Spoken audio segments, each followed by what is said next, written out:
Remember, all I'm offering is the truth.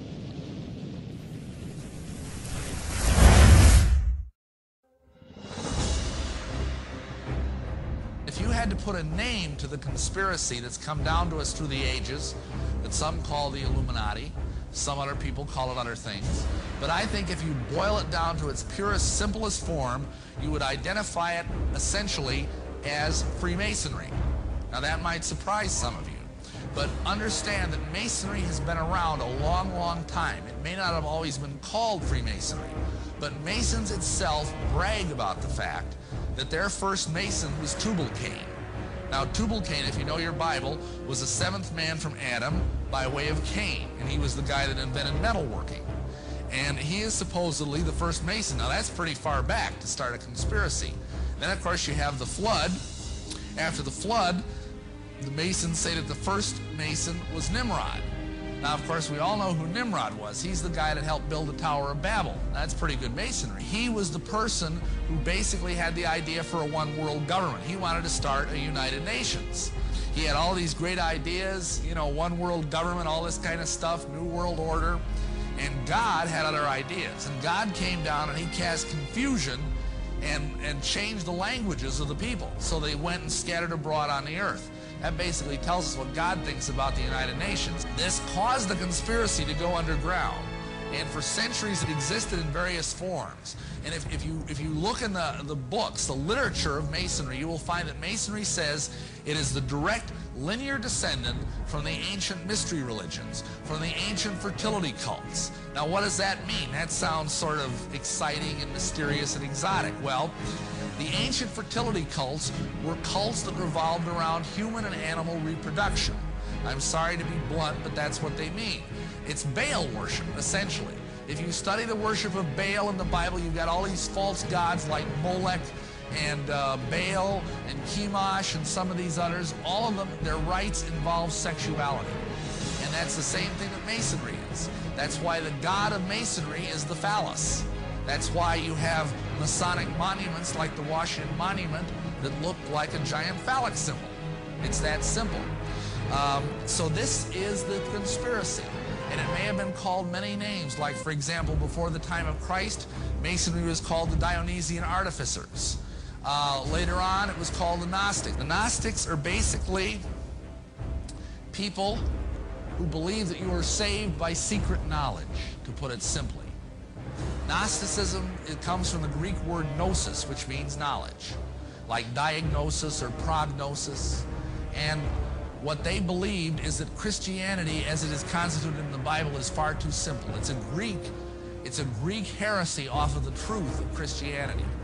And what it means is that you have to go through all sorts of elaborate rituals and details and deal with archons and aeons and logos and all these different things in order to receive salvation. Modern day Gnostics would be examples, for example, the Mormons, the Masons, a lot of New Agers. All these people believe they're saved by acquiring some sort of arcane, hidden wisdom. Then we've got pre-Islamic sorcery and alchemy, but that in turn birthed what is called the assassin cult. Now some of you may have heard of this. There was a group that came out of Orthodox Islam that was called the Ishmaelians. It was like a splinter group. And these Ishmaelians were a small but powerful heresy. And one of their chief leaders was a sheikh by the name of Hassan-i-Sabah. And this guy led a group that was called the Hashishin. That's where we get our word assassin, is from the Arabic word Hashishin. Now why were they called Hashishin? Because the word means eaters of hashish. How this guy worked, he is kind of the father of the modern day conspiracy. He was the father of modern day espionage. And he was the first programmer, the first mind control operator. And this is what he did. If someone wanted to join his group, he knew he needed elite warriors because he had all of Islam arrayed against him. When you died, you would go to a place called paradise, where you could do all the stuff you weren't allowed to do as a Muslim. You could eat pork, you could drink wine, and there were these beautiful angels called Uris that looked just like Playboy centerfolds, and they would minister to your every whim throughout eternity. And this is the Islamic paradise. Now, what Hassan would do with one of these recruits, because he needed someone who was just a fanatic, and what he would do is he would bring this person in and feed them a sumptuous meal. And the meal would be laced with copious amounts of hashish. In other words, he'd get the guy really stoned. I mean, we're talking seriously stoned here. And then he would take him into a secret garden in the heart of his castle, and there would be beautiful women, all the pork he could eat, all the wine he could drink, and for 3 or 4 hours the guy would just really enjoy himself. And then he would bring him back when he started coming down off the trip. And he would sit him in the chair and he would say, I have taken you to paradise. I have that power. If you serve me in jihad and die in my service, you will go straight to paradise for all eternity. What do you think the guy said? And these guys were total fanatics. I mean, he was famous for doing things like he'd have 10 of them line up on a wall, he'd snap his fingers and they'd jump in unison 1,000 feet to their deaths, grinning all the way. And those have become some of the bywords of the Illuminati that he had such a profound influence on. Okay, moving along. What happened next is the royal secret of Masonry passed from the Assassins to the Templars. Now, the Knights Templar were warrior knights. They were Catholics that took part in the Crusades that you've probably all heard about. They went over to the Holy Land to try and capture the Holy Land back from the Saracens. Now, the Saracens were a kind of Muslims. During this conflict, which lasted over a century, they began to interface with the Assassins. They began to share each other's secret. And so when they lost the Crusades, the Templars went back to Europe, immensely wealthy, immensely powerful, and full of occult knowledge. Now, you got to understand something about the Templars. They got very wealthy because they basically provided protection for the pilgrims as they journeyed from Europe to visit the sacred places in the Holy Land. And they got very, very wealthy. Plus, there are legends that say that they found Solomon's treasure buried in the ruins of Solomon's temple in Jerusalem, and that they were fabulously wealthy. They got so powerful, and interestingly enough, they became the first international banksters. Everybody tries to blame the Jews for that one, but actually the first international banksters were in fact the Templars.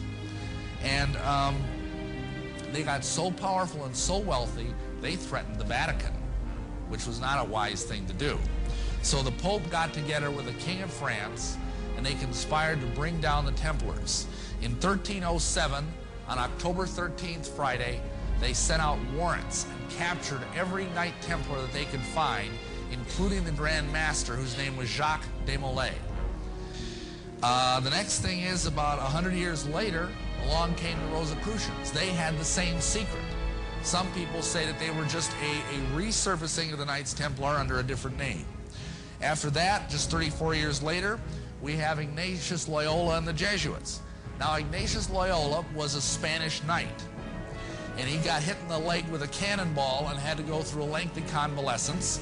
During that time, he had some sort of conversion experience and decided, this sounds familiar, I know, he wanted to start an order of warrior monks, elite warriors that would protect the Pope and would serve the Catholic Church unwaveringly. He came up with a name for this order. He called it Los Illuminados. Now, if any of you speak Spanish, you know that name means the Illuminated Ones. However, the Pope didn't like that name, and so they changed the name to the Society of Jesus.